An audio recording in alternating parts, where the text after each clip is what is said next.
What's going on, everyone? Today I'm going to be discussing, well, virtual reality stuff, and we all know that you have your Oculus Rift and you have your HTC Vive, whatever the fuck you want to call it, and there's been a lot of talk about the Oculus Rift being like a whole way too expensive. Well, you're going to shit your pants when you hear this one. This is coming from PC Gamer. I'm going to read straight from the article like I usually do. The HTC Vive, whatever the fuck, will cost $799, $200 more than the Oculus Rift. The price is leaked today ahead of its expected reveal at the Mobile World Congress in Barcelona next week, and while it does sound quite pricey, the Vive comes with a rather lot of kit. The Vive headset ships with 2 controllers, which you'll use in each hand, along with a couple of base stations to track your position around the room. Sticking with the 2 theme, you'll also get 2 games, Job Simulator and Fantastic Contraption.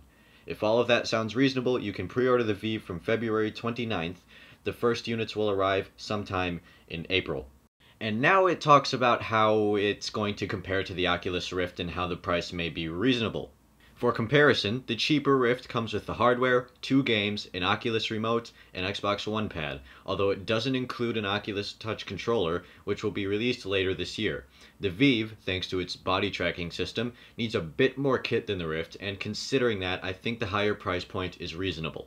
So yeah, that's pretty expensive for most people, including myself, and well, I mean, a lot of people are going to complain about that, and a lot of people are going to say what I'm going to say, and this is how I'm going to segue into the next segment. Now I'm going to get into my own opinion about VR, and this goes back to pretty much my first discussion video I ever made on this channel, and there's always people that are going to complain about the price of things, and I understand that. I understand that people usually don't have like $800 to drop on something like this, and they just won't do it.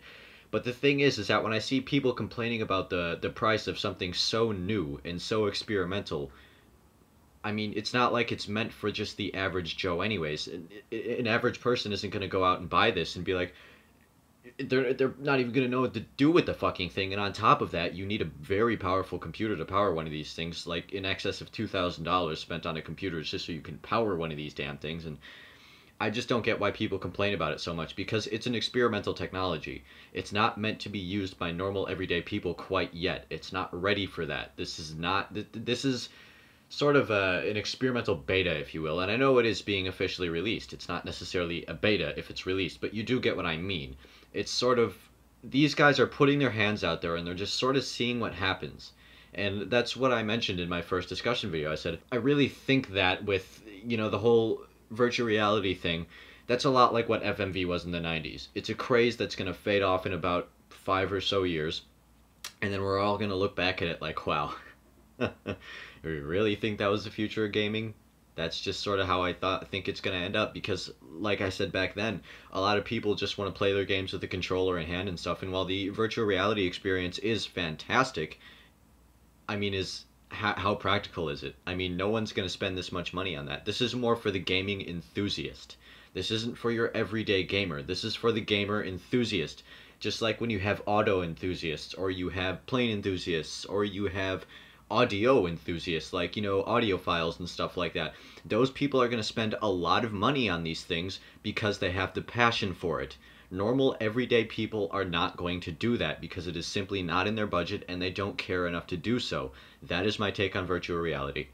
And now we can get into the other applications of VR. This isn't going to be used just for games either. This is also going to be used for medical applications, job training, things like maybe even flight simulators for pilot training and stuff like that, which I'm going into. Various other applications that can be used on the worksite and in professional fields, and it's not always going to be used for gaming, and that's one thing that people tend to forget. So while it might not be the next big thing in gaming for a while, it's still going to be heavily used in various other ways that can improve the lives of many people, and I think that's a great thing, but I don't see it really going anywhere in gaming for practical applications, just such as normal, everyday, run-of-the-mill gaming. I mean, people are going to want to use a controller and, this and that, so yeah. So put your thoughts in the comments box below. Remember to like, subscribe, all that crap, and I'll see you in the next one.